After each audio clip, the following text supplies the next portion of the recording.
안녕하세요, 여러분. 저는 40대 후반이 된 한 남성입니다. 그저 평범하게 행복한 가정을 꾸리고 싶었던 것이 제 평생의 소원으로 살았는데, 인생에서 가장 힘든 것이 바로 이 부분인 것 같네요. 한 사람을 알게 되고 믿고 사랑하고 보냈던 시절이 이렇게 악몽으로 남아있을 줄은 상상도 하지 못했습니다. 충격이 너무 커서 몇 달, 아니 몇 년을 힘들게만 보냈는데, 이렇게 마음 터놓을 수 있는 채널을 알게 되어 사연을 적어봅니다.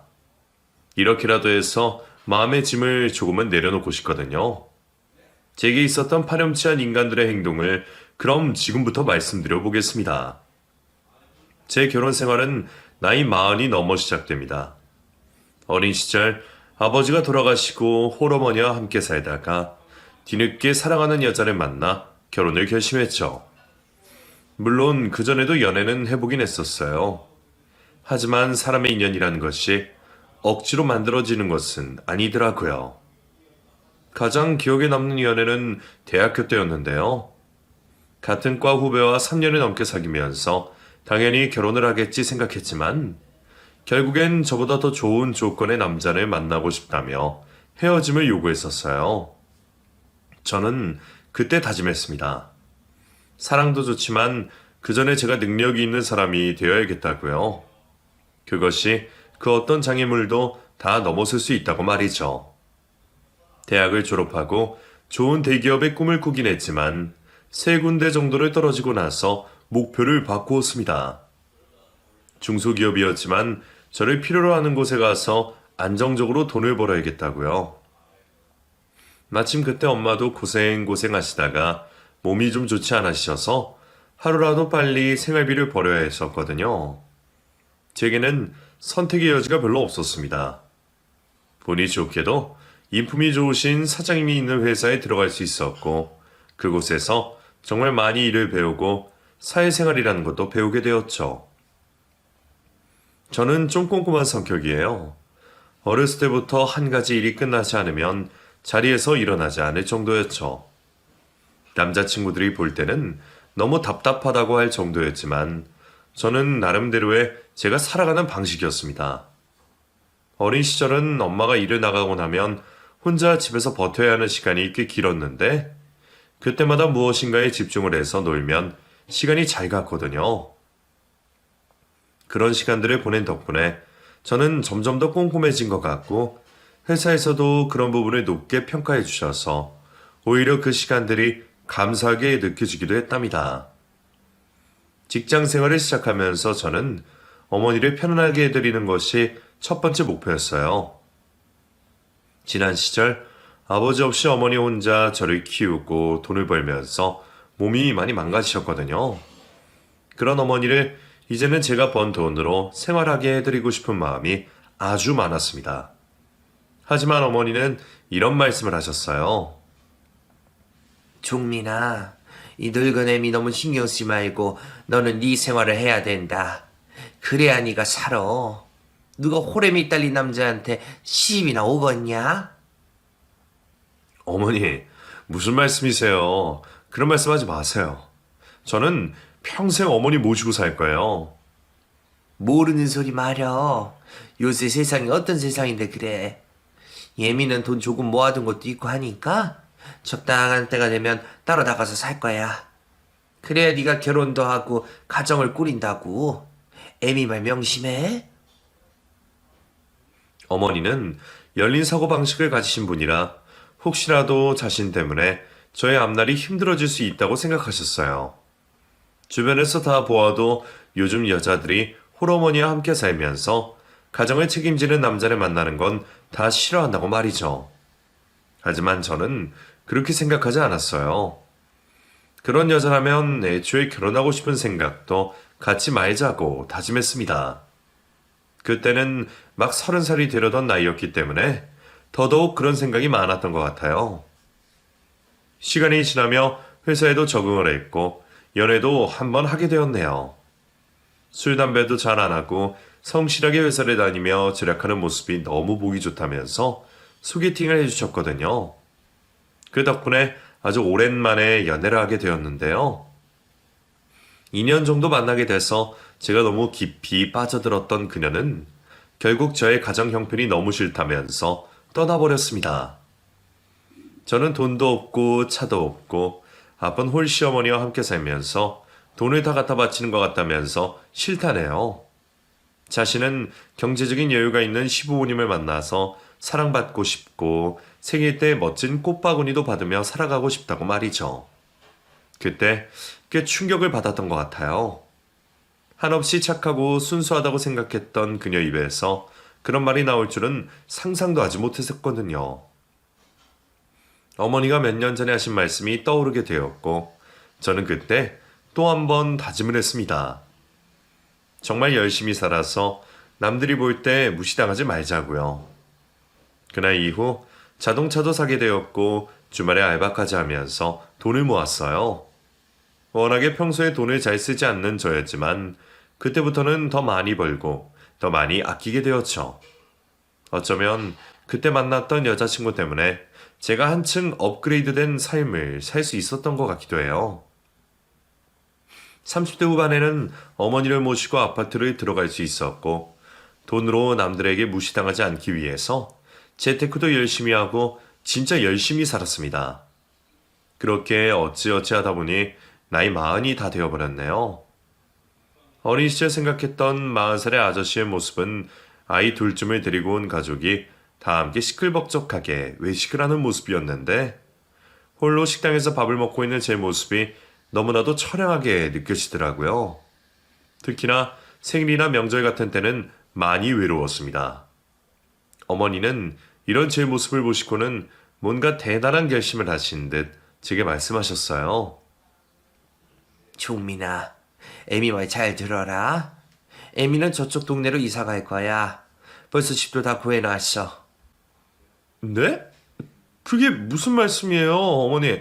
가족이라고는 다른 저희 둘뿐인데. 너도 얼른 여자 만나서 가정도 꾸려야 하는데 애미가 옆에 이렇게 딱 붙어 있으면 어느 여자가 오겠냐. 오다가도 갈 것이야. 그러니까 애미 말 들어라. 난 우리 아들한테 절대로 집이 되고 싶지 않은 사람이야. 그리고 이 애미도 이제 네 밥상 그만 차리게 해줘야지 않겠니? 어머니, 정말 꼭 그러셔야 돼요? 저는 다 같이 살 수 있는 여자를 만나고 싶은데. 아이고 순진아 우리 아들.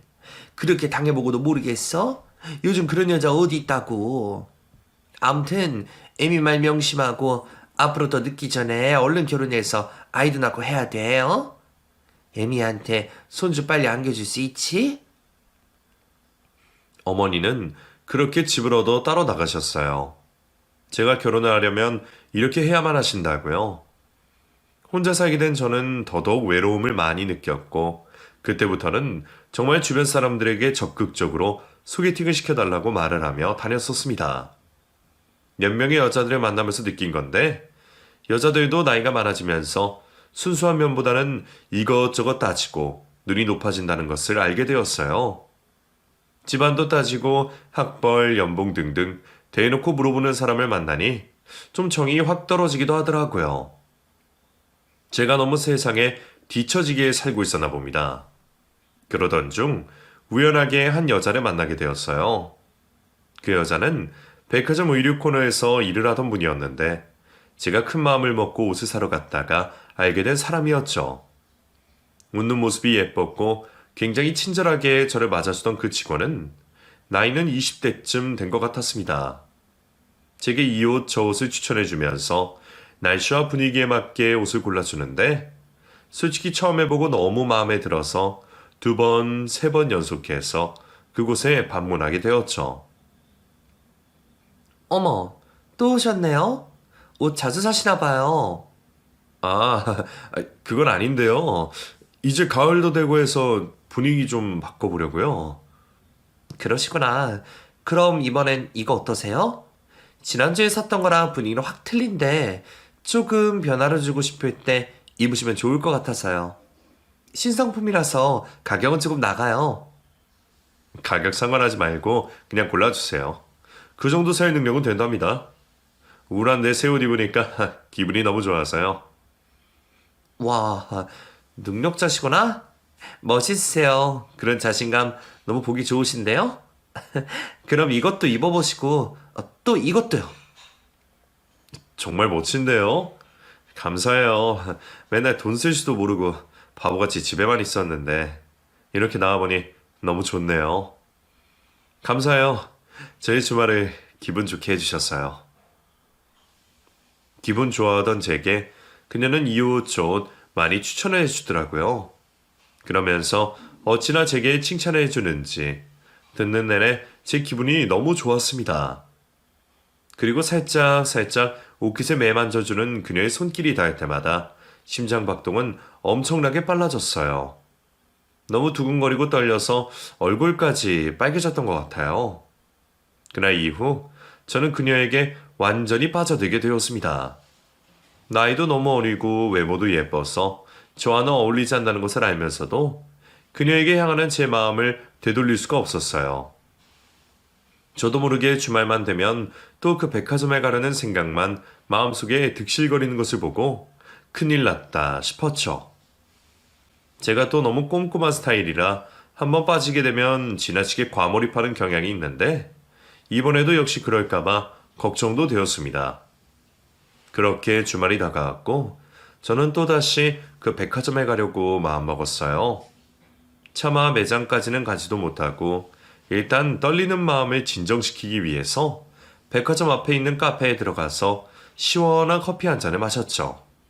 그런데 그 순간 누가 제게 아는 척을 하는 거예요. 손님 맞으시죠? 안녕하세요. 여기서 뵙네요. 제가 반갑게 인사를 하는 여자는 다름 아닌 그녀였습니다. 여기서 뵈니 너무 반가워요. 저 오늘은 카페에서 알바한답니다. 네, 안녕하세요. 여기서 알바하세요? 그럼 백화점은요? 거기요? 그만뒀어요. 어, 사실은 잘렸어요. 뭐 인생이 뜻대로 되나요? 아니, 왜요? 일도 잘하시고 상냥하시던데 왜 잘린 거예요? 정말 이상한 곳이네요. 이렇게 좋은 사람을.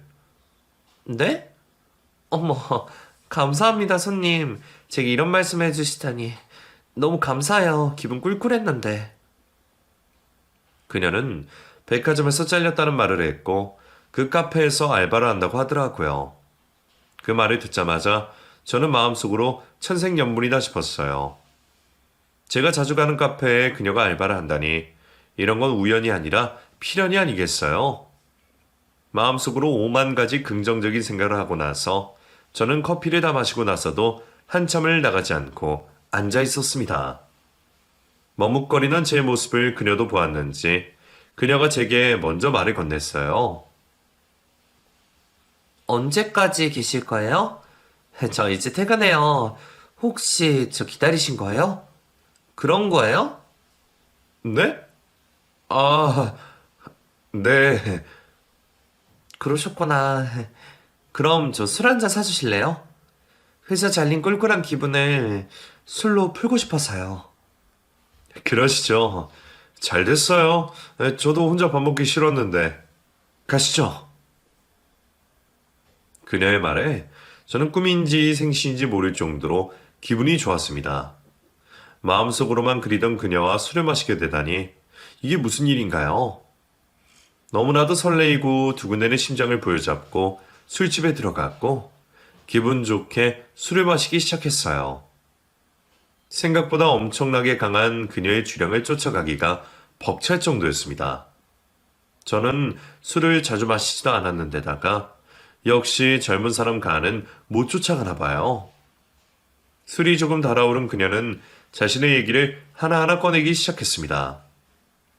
부모가 안 계셔서 친척집을 전전하며 자랐고 사촌 오빠 한 명을 많이 따르면서 의지하며 지내고 있다고요. 20대 중후반의 나이에 밝은 일만 있을 것 같은 그녀가 이런 얘기를 하니 너무 마음이 아프더라고요. 저도 아버지가 일찍 돌아가셔서 못된 친구들에게 놀림을 받은 적도 있었는지라 그녀가 겪었을 아픔이 공감도 갔습니다. 그러면서 점점 술이 얼큰하게 달아올랐는데 저도 모르게 제가 뭔가 대단한 사람이라는 것을 과시하고 싶었나 봐요. 제가 갖고 있는 아파트의 현재 시세, 또 다른 재테크와 적금들을 모조리 말해버렸지 뭐예요. 태어나서 이렇게 제 자신을 과시한 적이 단 한 번도 없었는데 말이죠. 술에 취해서 술술 나와버리는 말들을 후회도 해보았지만 이미 되돌리기에는 늦어버렸던 것 같아요. 그녀는 제가 정말 대단하다면서 엄지까지 척하면서 내보여 주었고 거기에 신이 나서 있는 대로 다 떠들고 나니 속은 시원하더군요. 그 첫 번째 술자리에서 저희는 전화번호를 교환하게 되었고 저는 매일같이 그녀에게 연락을 했습니다.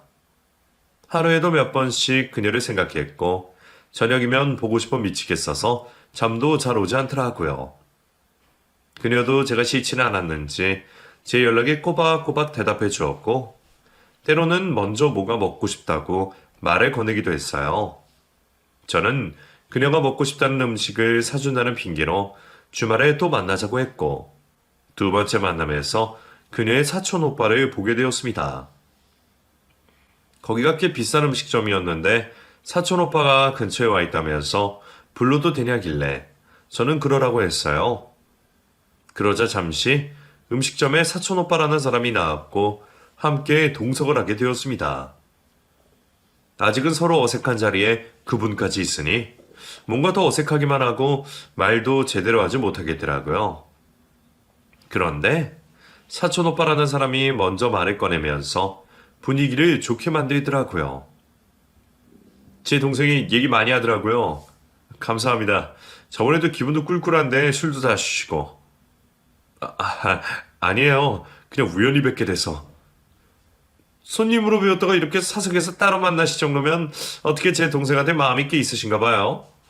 사실 얘가 부모가 없이 자라다 보니 좀 나이 차이 나는 누군가한테 기대고 싶어하는 마음이 크거든요. 저도 그래서 좀 얘를 보듬어 줄 수 있는 남자친구가 있었으면 좋겠다고 생각했고요. 제 동생 어떻게 생각하세요? 사촌 오빠는 실로 놀라운 얘기를 건넸어요. 두 번째 만남 만에 이런 얘기가 나올 줄은 상상도 하지 못했거든요. 알고 보니 그녀가 사촌 오빠에게 저에 대한 이야기를 많이 건네서 둘이 잘 됐으면 좋겠다는 생각을 하고 있었다고 하더라고요.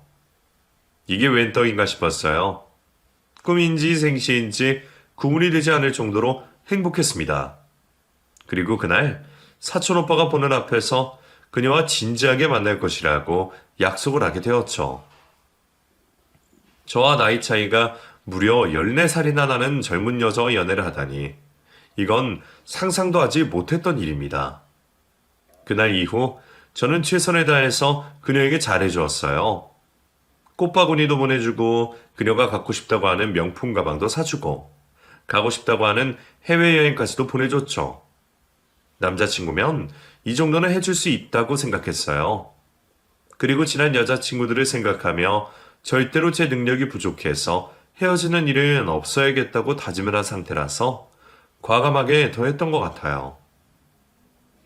몇 달 연애를 하면서 구름 위를 걷는 기분이었습니다.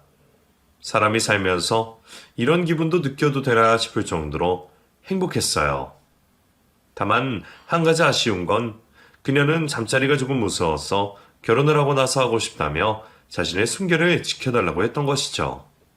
하지만 그것도 저는 약속하고 참고 또 참았습니다.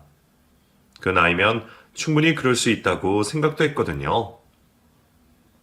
어머니는 너무 어리고 이미지가 별로라고 하시면서 결혼에 대해 걱정을 하시긴 했지만 그녀와 사촌 오빠의 빠른 바람대로 사귄 지 몇 개월 지나지 않아 조촐하게 결혼식도 올렸습니다. 부모도 안 계시니 작은 곳에서 스몰 웨딩을 하고 싶다고 하기에 소수의 인원만 모여서 결혼식을 올렸죠. 그리고 그렇게 저는 새 신랑이 되었습니다. 나이 42에 결혼을 하니 세상을 다 가진 것 같은 느낌이 들더라고요. 하루 종일 회사도 안 가고 그녀 곁에만 있고 싶어서 미치는 줄 알았어요. 그래서 아내가 하자는 대로 월급도 아내 통장으로 주었고 제가 갖고 있는 모든 것을 아내에게 보여주면서 안심을 시켰죠. 주변 사람들이 그러더라고요. 제가 늙고 체력도 약하니까 아내가 딴 생각하지 않게 이런 걸로 안심을 시켜줘야 한다고요.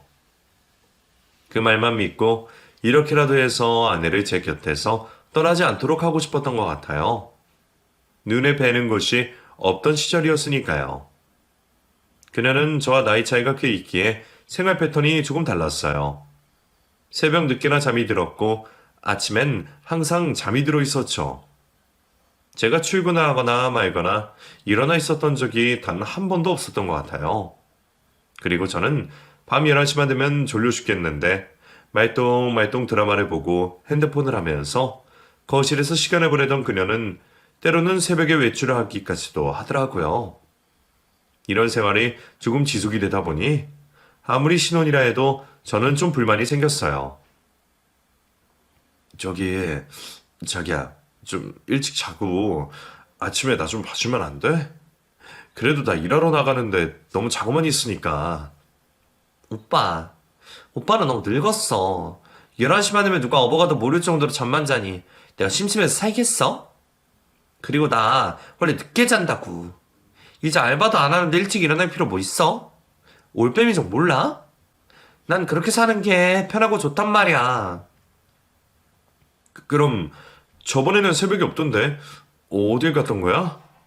아, 민영이 오빠 좀 만나고 왔어. 오빠가 자고 있으니까 내가 너무 심심해서 불러냈지 뭐. 오빠 지금 새벽에 안 자고 나 어디 가나 파헤친 거야? 아니야. 그냥 새벽에 화장실 가려고 깼다가.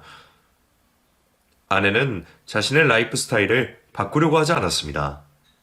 결국 아내와 저는 생활 패턴이 완전히 다르다는 이유로 의도치 않게 거의 각방 생활을 하게 되었고, 저는 아내와 연애를 하고 나서부터 결혼까지 딱 한 번의 잠자리밖에는 하지 못했던 것 같아요.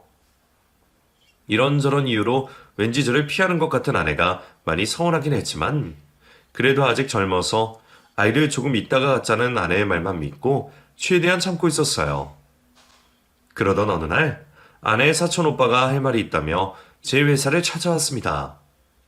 자신이 갖고 있는 주식이 지금 조금 분위기가 좋지 않다면서 제게 돈을 좀 유통해달라고 하더라고요. 담보대출 얘기도 꺼내면서 아주 자연스럽게 제 주민번호까지 물어봤습니다. 저는 뭐에 올린 듯 술술 다 얘기를 했는데 나중에 뒤가 꺼림칙한 느낌이 들었습니다. 사촌 오빠는 사업을 한다고 하는데 뚜렷하게 무슨 일을 하는지는 잘 몰랐었거든요. 워낙 저와 소통하기보다는 아내와 둘만 소통하는 일이 대부분이다 보니까 제가 꼬치꼬치 물을 수도 없었고요. 그리고 또 워낙 말주변이 좋아서 저같이 멋모르는 사람들은 홀딱 넘어가기 좋은 그런 스타일이었어요. 형님, 제가 융통할 수 있는 돈은 이것밖에 없어서요. 죄송해요. 일단 이거라도 빌려드릴게요. 대출은 좀 제가 힘들 것 같아요. 아파트 담보대출 말고는 제가 따로 대출을 좋게 생각하는 편이 아니라서요. 기분 나쁘지 않게 잘 거절을 하고 나서 집으로 돌아왔어요. 그날따라 회사에도 그렇고 잘 안 풀리는 느낌이 들어서 기분이 별로 좋지는 않더라고요. 집에 들어와 보니 아내는 어디론가 나갈 채비를 하고 있었습니다. 친구 생일 파티를 가야 한다는 아내는 짧은 스커트에 짙은 화장을 하고 온몸에 향수를 뿌리고 있더라고요. 기분 좋은 일이 있는지 얼굴에는 생글생글 웃음이 감돌았는데 왠지 저는 그 모습이 좀 보기 싫어 고개를 돌렸죠. 그런데 무심코 식탁 위를 쳐다보니 낯이 익은 찬압통 세트가 보이는 겁니다. 뭔가 싶어 가까이 다가가 보았는데 그건 바로 저희 어머니가 예전부터 집에서 쓰시던 반찬통이었어요. 자기야, 이건 뭐야? 혹시 우리 엄마 왔다 가셨어? 어? 저기 아까 낮에 잠깐 오셨었나 봐. 집 앞에 있더라고. 내가 잠깐 나갔다 왔는데 못 들었네? 미안 자기야. 전화로 또 드리지 그랬어. 아니, 언제 오신 거야? 자기가 전화 한번 해봐. 나 아무튼 약속 시간에 늦어서 나간다? 아내는 황급히 자리를 비냈고 저는 어머니께 전화를 드렸어요. 어머니는 웬일인지 목소리가 좋지 않으시더군요. 저기 며느리 말이다. 혹시 그 사촌 오빠라는 사람이랑 말이다? 네, 어머니 말씀하세요. 무슨 말씀이세요? 아니, 그 사촌 오빠라는 사람이랑 많이 친한가 보구나? 에미가 오늘 낮에 너희 집에 갔다가 경비 아저씨가 하는 말을 들었는데 수시로 그 집에 들락거린다고 그러더구나. 내가 현관문을 두드리니까 오빠냐고 물어보기도 했고 그래서. 아마 부모 안 계시고 하니까 사촌 형님한테 의지를 많이 하는 것 같아요. 걔랑 걱정하지 마세요, 어머니. 그리고 그렇게 오실 거면 미리 연락을 주시고 저녁이라도 함께 하고 가시죠. 아니다. 내가 괜히 피해주기도 싫고 해서. 저기 아들아, 에미가 걱정이 돼서 하는 소리인데 아무리 그래도 남자 여자가 너무 같이 붙어 있는 건 아니지 싶네. 에미가 늙어서 괜한 걱정 안 하는 건지는 몰라도 왠지 느낌이 불길해. 어머니는 놀라운 말씀을 하시며 많이 걱정하고 계셨습니다. 게다가 아내가 문도 열어주지 않고 머뭇거리고 있어서 반찬을 문 앞에 두고 오셨다는 말에 화까지 나더라고요. 하지만 아내는 이런 문제로 화를 내지 말고 정신 똑바로 차리고 아내와 사촌오빠 사이를 잘 지켜보라고 하셨어요. 처음엔 그냥 좋게만 생각하려고 했어요. 서로 많이 의지를 하는 사이니까 그러겠거니 하면서 애써 깊게 생각 안 했죠. 하지만 조금씩 시간이 지나면서 둘이 주고받는 문자에 하트까지 보게 되었고 꼼꼼한 제 성격에 밤에 잠도 못 자고 혼자서 끙끙 앓기 시작했습니다. 아내에게 살짝 말을 해보았더니 가족보다 더 진한 가족이라고 설명하며 제게 말도 안 된다고 화를 냈지만 제 의심은 사라지지가 않았어요. 더군다나 사촌오빠는 저희 부부의 사소한 일 하나하나까지도 다 알고 있었고 참견하는 일이 많았거든요. 그렇게 몇 달의 시간이 흐르고 저는 회사에서 출장을 가게 되었습니다.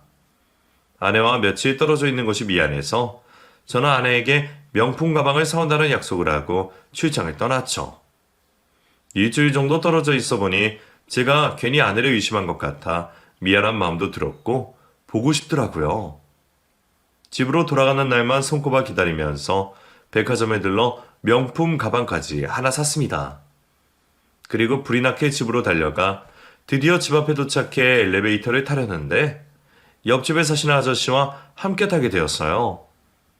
오래되지는 않았지만 서로 얼굴을 보며 인사할 정도는 되어 공손하게 인사를 드리니 아저씨께서 이런 말씀을 하셨습니다.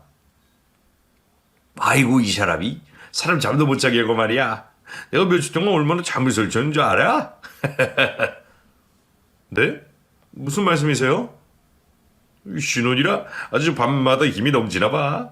나 이렇게 있어 보이는데 부럽구만, 부러워. 내가 아주 어제도 시끄러워서 잠을 한숨도 못 잤어. 오늘은 좀 잠 좀 자자고, 어? 아저씨의 충격적인 말에 차마 출장을 다녀왔다는 말도 하지 못했어요. 갑자기 손이 부들부들 떨렸지만 아저씨가 뭔가 착각을 하셨을 거라고 애써 생각을 하며 현관문을 열어 집으로 들어갔죠. 아내는 전화통화를 하면서 TV를 시끄럽게 틀어놓아서 제가 들어오는 소리도 못 들었나 봅니다. 뒤늦게서야 저를 발견하고는 깜짝 놀라더라고요. 어머나, 아, 깜짝이야. 아직 올 시간 아니잖아. 연락도 없이. 내가 내 집에 오는데 연락하고 와야 돼? 자기는 나 안 보고 싶었어? 일주일 만에 집에 온 남편한테. 서운한데? 아, 저기, 그게 아니라. 아내는 말을 버벅거리면서 이상하게 제 눈빛을 피하더라고요. 그런데 그 순간 안방에서 아내의 사촌오빠가 나오는 겁니다. 너무 깜짝 놀라 저는 아무 말도 못하고 우두커니 서서 둘을 바라보고 있었죠. 그런데 사촌오빠는 저를 발견하고는 아주 능숙하게 말을 둘러댔어요. 왔구나. 내가 저 하도 피곤해서 잠깐 잠이 들었네. 다름이 아니라 집에 자꾸 누군가 기웃거리는 것 같다고 무섭다고 해서 내가 잠깐 와 있었어. 오빠가 이 정도는 해줘야지. 아무래도 자네가 집을 비우고 있으니 여자 혼자 있는 거 알고 그럴 수도 있지 않나? 맞아, 자기야. 내가 너무 무서워서 와달라고 부탁한 거야. 혼자 밥 먹기도 싫고. 근데 이거 뭐야? 이 쇼핑백 뭐야? 설마 내가 갖고 싶다고 한 가방이야? 정말? 자기 정말 최고다, 최고. 제 볼에 입맞춤까지 하면서 와라 감기는 아내를 차마 떨쳐낼 수는 없었습니다. 하나부터 열까지 뭔가 미심쩍은 순간들이었지만 참고 또 참았어요. 설마 하면서 말이죠. 그렇게 아내는 제가 사온 가방을 보고 기뻐하고 있었고 사촌 형님은 자신의 집으로 돌아간다고 하며 자리를 피했습니다. 그런데 그날 밤 제가 먼저 잠든 것을 확인한 아내는 또다시 외출을 준비했어요. 저는 아까 옆집 아저씨한테 들었던 말 때문에 잠이 오지 않아 계속 뜬 눈으로 뒤척이고 있었거든요. 조용히 밖으로 나가는 아내를 확인하고 저 또한 아내를 따라 몰래 미행을 하기로 결심했어요. 이렇게라도 해서 확실하게 제가 오해했다는 것을 알아야 앞으로 일상생활을 할 수가 있을 것 같았거든요. 조용히 아내를 뒤쫓아가는데 심장이 떨려 죽는 줄 알았습니다. 아내는 택시도 버스도 타지 않고 걸어서 어디론가 바쁘게 갔어요. 저희 집에서 나와 골목 쪽으로 돌아가더니만 어느 낡은 빌라 단지 쪽으로 들어가는 겁니다. 그랬더니 저 멀리 어떤 남자가 담배를 피우며 아내를 기다리고 있었고 아내는 익숙한 듯 그 사람에게 팔짱을 끼고 함께 걸어가고 있었어요. 심장뿐만 아니라 온몸이 너무 떨려서 제대로 걷지도 못할 정도가 되었지만 정신을 번쩍 차리고 그 둘이 가는 곳을 따라갔습니다. 모자를 써서 제대로 얼굴이 보이지 않았지만 어떤 놈인지 가서 반쯤 죽여놓고 싶은 마음이었죠. 그리고 그 둘은 그 낡은 빌라 단지 안의 집으로 익숙하게 비번을 누르고 있었고 문이 열리는 순간 저는 그 둘을 덮쳤어요. 뭐야? 아내는 비명소리를 꽥 질렀고 저는 문이 열린 현관문을 활짝 열면서 그 둘의 낯짝을 확인할 수 있었어요. 그 남자는 정말 제가 상상조차 하고 싶지 않았던 아내의 사촌 오빠였습니다. 너무 깜짝 놀라서 할 말을 잃을 정도였어요.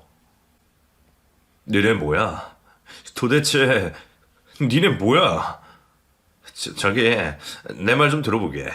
그게 말이야.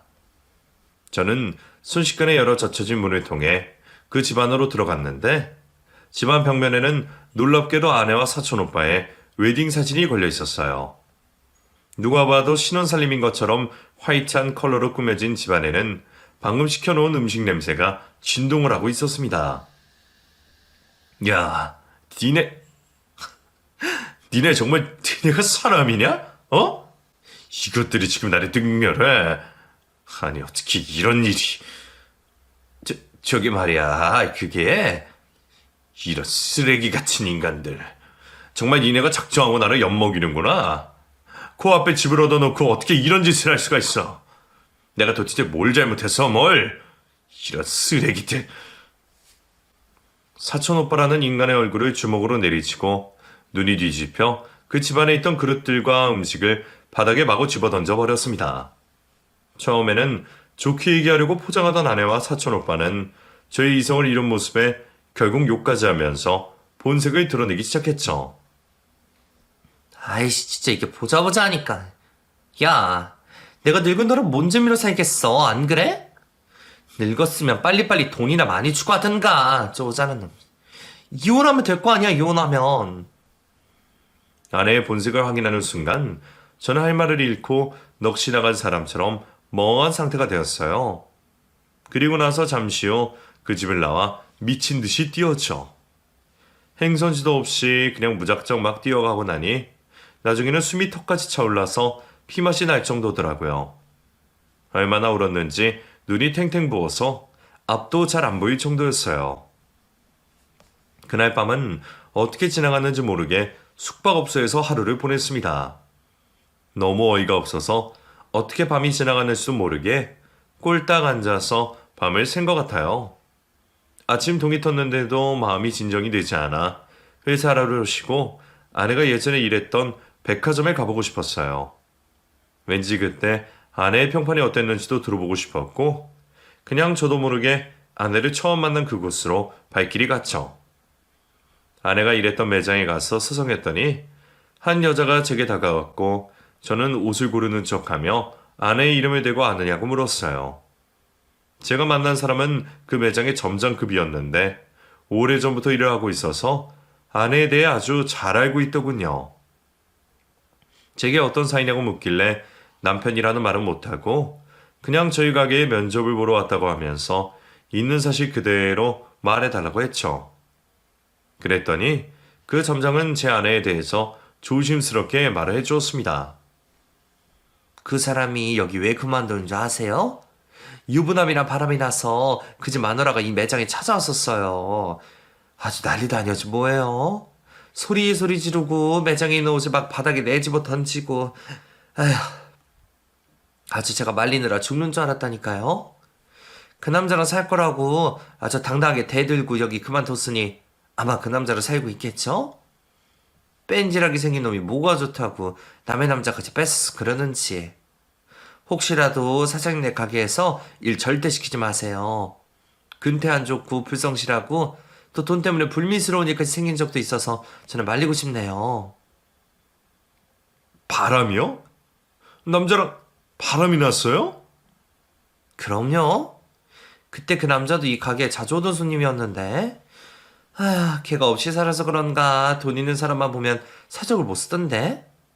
아 그때 또 다른 손님이 돈 있고 멍청하게 생긴 늙은 남자라던데 그 남자는 어떻게 되나 모르겠네요. 손님들만 오면 돈 좀 쓰미 보고 아주 속물처럼 행동하길래 젊은 애가 왜 그러냐 싶었죠. 가관도 아니었다니까요. 점장의 말을 들어보니 돈 좀 있고 멍청한 늙은 남자가 저라는 것을 알게 되었습니다. 그 말을 하고 며칠 후에 그곳을 관뒀다고 했으니까요.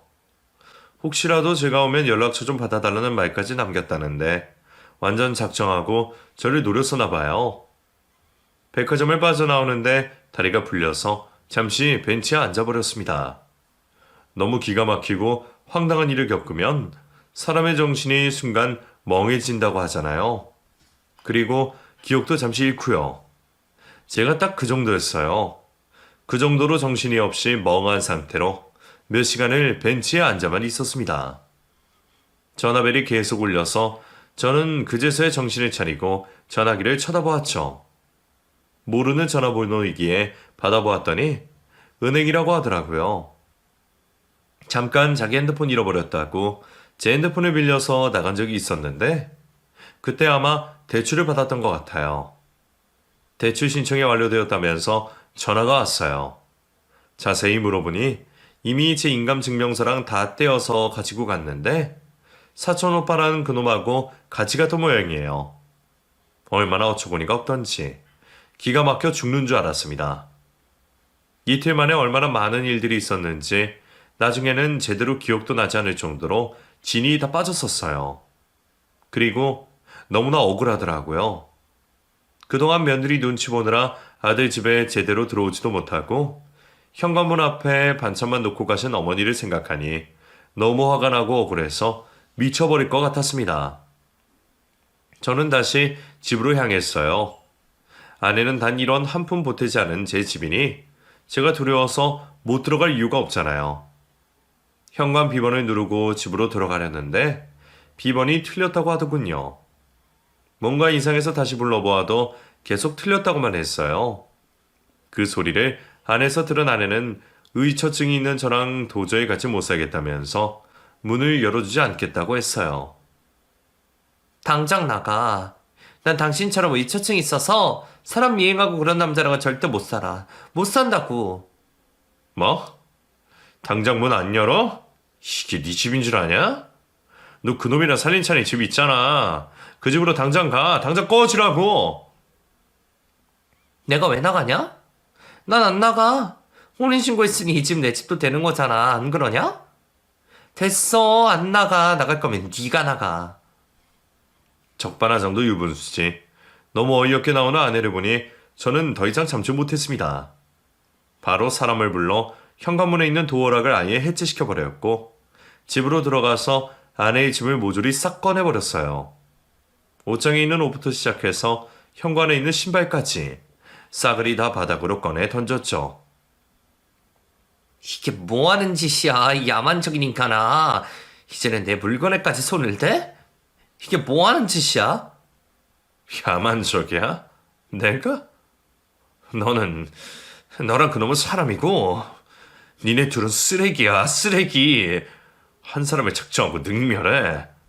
니네 내 이름으로 대출까지 받았더라. 사촌 오빠 좋아하네. 바람나서 이혼당한 놈을 어디 사촌 오빠라고 속이고 쓰레기 짓을 해. 아무리 그래도 내 집에서까지 그런 짓을 하는 건 아니지 않냐? 일에 집 놔두고 왜 내 집에서 그런 더러운 짓을 해? 도대체 왜? 내가 너한테 뭘 잘못했어? 어? 아내에게 미친 듯이 욕설과 함께 그동안 쌓였던 말을 퍼부었습니다. 아내는 제가 이렇게까지 이성을 잃은 모습을 보고 약간 당황한 듯 몇 걸음 뒷걸음질을 치더라고요. 저는 연이어 말했어요. 너네 딱 기다려. 그놈은 어디 가서 숨었는지 모르겠지만 네가 나도 모르게 대출 신청한 거랑 내 통장에서 야금야금 돈 빼간 거 내가 모를 줄 알지? 내 월급을 관리해 준다고. 니네 둘이 신접 살림 차리느라 갖다 쓴 건 아니고 이 쓰레기들아. 짓이 없어 어떻게 이런 짓까지 하냐. 너네 내가 경찰에 신고할 거고 돈 한 푼 못 받고 이혼하게 만들 거니까 그런 줄이나 알아. 상간남 고소까지 다 할 거라고. 그리고 나서 아내의 옷가지와 신발들을 가방과 비닐봉지에 넣어서 현관문 앞에 내놓아 버렸습니다. 아내는 저보고 죽을 각오로 하라는 말을 하면서 욕설을 퍼부었는데 저 밖에 그 사촌 오빠라는 놈이 눈치를 살피며 쳐다보고 있더군요. 저는 그 길로 바로 열쇠 수리공을 다시 불렀고 현관 도어락을 새로 설치하면서 비밀번호를 바꿔버렸어요. 그리고는 못 나가겠다고 버티는 아내를 밖으로 확 밀쳐내었죠. 문을 잠그고 확 돌아서면서 마음이 시원할 줄 알았는데 왠지 모르게 또 눈물이 쏟아졌어요. 40 넘어 만나 사랑에 빠진 이 여자가 고작 이런 여자밖에 안 되었나 싶어서 마음이 너무 아프기도 했죠. 울먹이는 마음을 추스리고 어머니의 목소리가 듣고 싶어 전화를 걸었습니다. 어머니 저예요, 아들. 뭐하고 계세요? 이제 저녁 먹으려고 뭐 먹을까 생각 중이었다. 우리 아들은 뭐해? 회사에 있을 시간 아니여? 이 시간에 엄마한테 전화를 다 하고 해가 서쪽에서 뜨겠네. 죄송해요, 어머니. 그냥 다 죄송해요.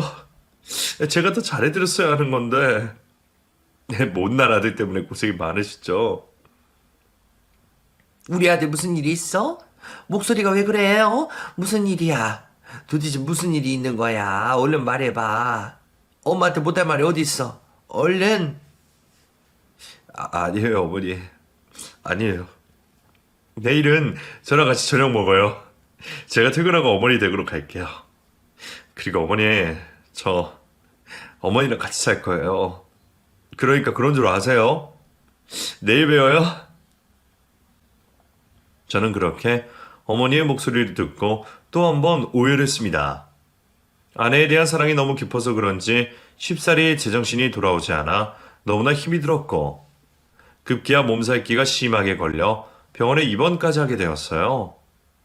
아내와 그놈은 그때까지도 정신을 못 차리고 제게 고수를 취하해달라며 쌍욕을 했다며 전화를 수십 통씩 해대는데 제가 정말 제정신으로 도저히 버틸 수가 없어 술을 마시고 잠자리에 들 정도였어요. 어떻게 하면 사람으로서 이렇게까지 파렴치할 수 있을까요? 도대체 어떻게 하면요?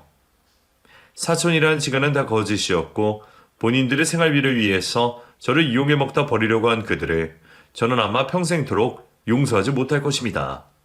하지만 마음속에 미움만 가득하면 제 자신이 너무 힘들기 때문에 마음을 최대한 비우고 살아가려고 애쓰고 있죠. 그렇게 저는 그 두 사람을 고소하게 되었고 이혼과 상간남에 대한 소송 그리고 이혼 취소 소송까지 마무리를 지었습니다.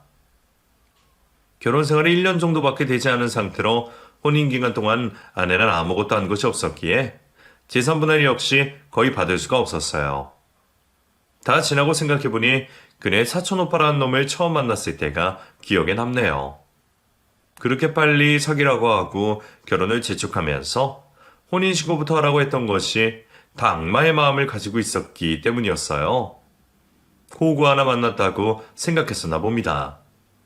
빨리 손주를 보고 싶어 하시던 어머니의 간곡한 부탁 때문에 저 역시 제대로 깊게 알지도 못한 상태로 결혼까지 했던 것이 크나큰 실수인 것 같네요. 폭풍우가 몰아친 후에 저는 다시 어머니와 살림을 합쳤습니다.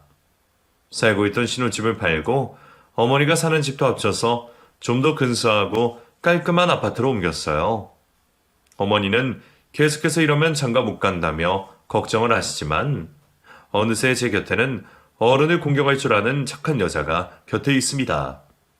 두려운 마음도 있지만 이 여자만큼은 평생 저와 제 어머니 곁에 있어줄 것 같아요. 이 여자 덕분에 조금씩 저는 지나간 상처를 잊고 살고 있답니다. 여러분도 저와 같은 아픔이 있으시다면 이곳에 털어놔 보십시오.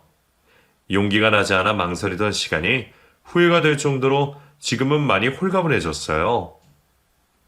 지금까지 제 사연을 들어주셔서 감사드립니다. 모두 행복하세요.